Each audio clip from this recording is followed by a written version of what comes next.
Mônica, é uma alegria muito grande em tê-la aqui conosco. A gente está em alguns grupos aí, o principal deles é um grupo de resistência, né? E a resistência a tudo isso aí que nós queremos, né, fazer esse enfrentamento também agora na ABI. E indo direto ao ponto, Mônica, que eu acho que é bem bacana, né, a sua participação, que você traz esse olhar de dentro, né, não só pela sua experiência, né, pela sua luta, mas também pela sua vivência. E esse olhar de dentro é que interessa para a gente poder compreender onde estão as falhas dos meios de comunicação de massa. A gente tem hoje uma tragédia humana, né? Mais de 400 mil pessoas negras foram assassinadas, né, por mortes violentas nesse país em uma década, segundo o Fórum de Segurança Pública de São Paulo. E a mídia fala muito pouco, né? Quando fala é em abordagens técnicas, né? Apenas falando de números, né? Enfim, são vidas que foram perdidas e que desaparecem, né? Em números frios, né? Rígidos. E além disso, a abordagem ela é técnica e ela é limitada, porque você não tem uma continuidade, né, dessa abordagem. E o assunto desaparece, né? A gente tem uma tragédia humana, hoje a gente está vivendo mais uma tragédia humana lá fora, entre vários outros conflitos internacionais que já estão acontecendo nesse momento, com milhares e milhares de refugiados. A mídia hoje ela foca, né, com muita propriedade na guerra, mas a nossa guerra aqui ela continua em silêncio, né? Ou ela continua pouco, com uma abordagem pouco qualificada. Eu queria entender o teu olhar, Mônica, né? Onde a mídia falha, né? Nessa cobertura sobre esse problema tão grave para os brasileiros, né? Porque a gente não está falando de problema de pretos, né? O problema desse Brasil, o problema da nossa democracia. E eu queria te ouvir um pouco, a partir desse lugar de fala, onde a mídia falha.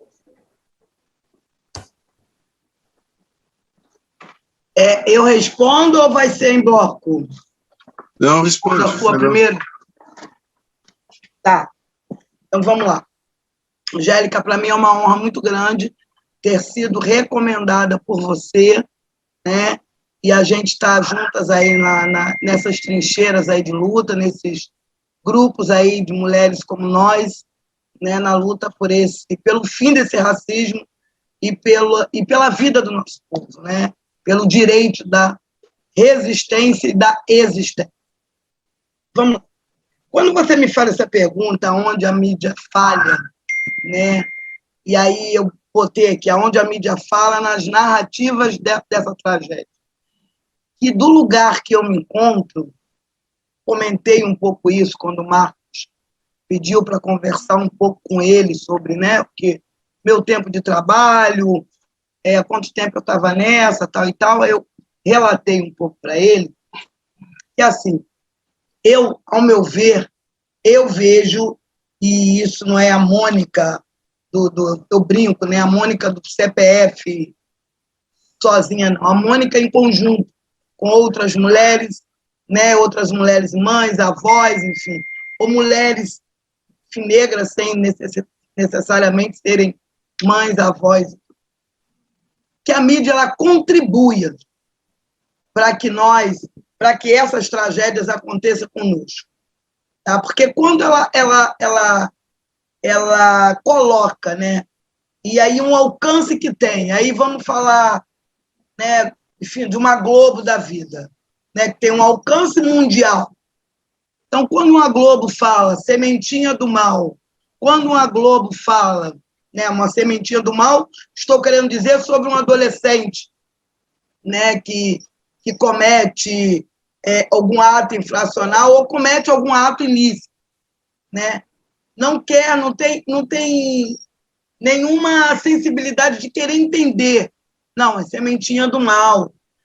Porque aquele sabe que na lei não se chama mais menor, se chama adolescente, mas eles não estão aí para se reiterar, para poder entender, né, pelo menos o linguajar correto, não. Mas não é que não saibam. Como o Marco apresentou cada um de vocês aqui, né, no sentido da competência, da escolaridade, da intelectualidade. Então, eu tenho certeza que qualquer um que está aqui, né, de posse do estatuto para entender, vai falar adolescente, não vai falar menor, porque vai entender que esse linguajar não cabe mais. E esse linguajar menor é uma forma de diminuição, uma forma também, né, de mostrar para essa sociedade que nós continuamos, na cabeça deles, um povo diminuído, um povo inferior, um povo... Só que, assim, isso é dado, isso é falado para os nossos filhos, os meus filhos, os filhos das minhas irmãs, os filhos das minhas companheiras, porque quando é para o filho da Branca, a narrativa da mídia é real. Ela se coloca, está por dentro de falar, não, o adolescente tal, filho do fulano de tal, sabe? Mas para mulher da favela, da Baixada, da menor, sementinha, bandido, entendeu? Eu coloquei a sua pergunta nesse lugar de propriedade, né, que eu tenho mais, para poder você entender como isso prejudica. E aí, quando essa mãe se coloca, né, para mostrar numa audiência, para mostrar em órgão público, ou até para uma conhecida que ela criou, que o filho estudou, mas não adianta, porque o que está é o que a mídia colocou, o que está no jornal. Então, o que está valendo é aquela narrativa. E é o que pega mais. Entendeu? Então, ali, você já colocou aquele adolescente como bandido, como marginal, aquela família como sendo a responsável, a culpada por aquela situação.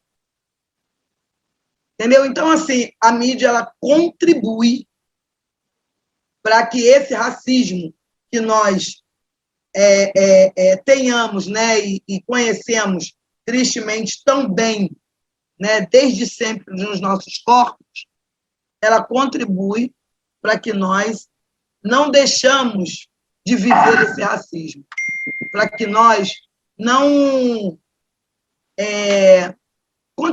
continuemos a morrer por conta dele. É óbvio que eu também não quero ser leviana para dizer que a gente não teve nenhum avanço nesse tempo inteiro. Tivemos, né? Mas esse avanço ele foi feito por nós, porque fomos nós que essas mídias alternativas, né? A gente fala esses educadores populares, não, comunicadores populares, que começaram a colocar a real narrativa. Eu vou falar aqui de um que eu estou só me lembrando, que a minha cabeça é uma bênção de Deus, para não dizer o contrário, de esquecimento, mas me lembrei aqui agora para falar do Voz da Comunidade, que eu acho que vocês já devem ter ouvido falar neles. Então, assim, eu sei que tem outros, mas é porque eu me lembrei desse agora. O que é o Voz? O Voz é um coletivo, né, de jovens negros, né? Uns já têm a formação, outros não têm, estão aí em busca, mas que estão narrando e estão mostrando uma real narrativa para a mídia do que está acontecendo. Né? Quando eles mostram, né, para as outras mídias que a gente já conhece aí, que, né, nossa, Band, Globo, Record, SBT, enfim. E aí a gente começou a pautar, através dessas mídias, né, alternativa, a nossa realidade. E aí a coisa começou a mudar. Ainda está como nós, de fato, queríamos? Não, não. Mas já mudou. Mas isso fomos nós que votamos isso. Porque a gente não ficou mais esperando com que a mídia se redimisse de algum erro, Não, porque eles não fazem. Eles não nos pedem perdão. Tá?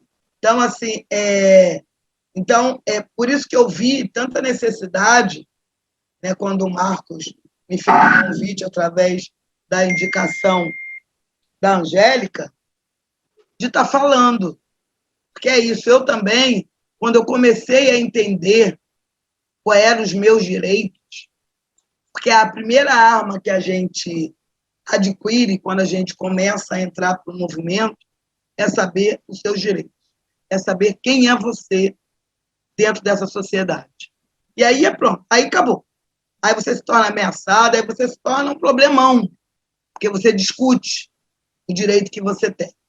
E é isso. E aí você não discute mais com o profissionalzinho. Eu não tenho que estar discutindo com um jornalista tal, fulano de tal. Não, ele tem um conjunto, ele tem um coletivo, é a ABI. Como os advogados têm a OAB, os assistentes sociais têm o CRES. É onde nós vamos, de fato, procurar e falar do que aquele profissional fez. Então, assim, falar para esse lugar da onde todos os jornalistas têm que passar, têm que estar registrados, vamos colocar assim, é muito bom, porque é, de fato, fazer com que esses profissionais escutem uma reivindicação, uma queixa nossa, e não é só nossa, porque somos familiares de vítima, que a Mônica perdeu o filho assassinado, não. É uma reivindicação nossa, população negra.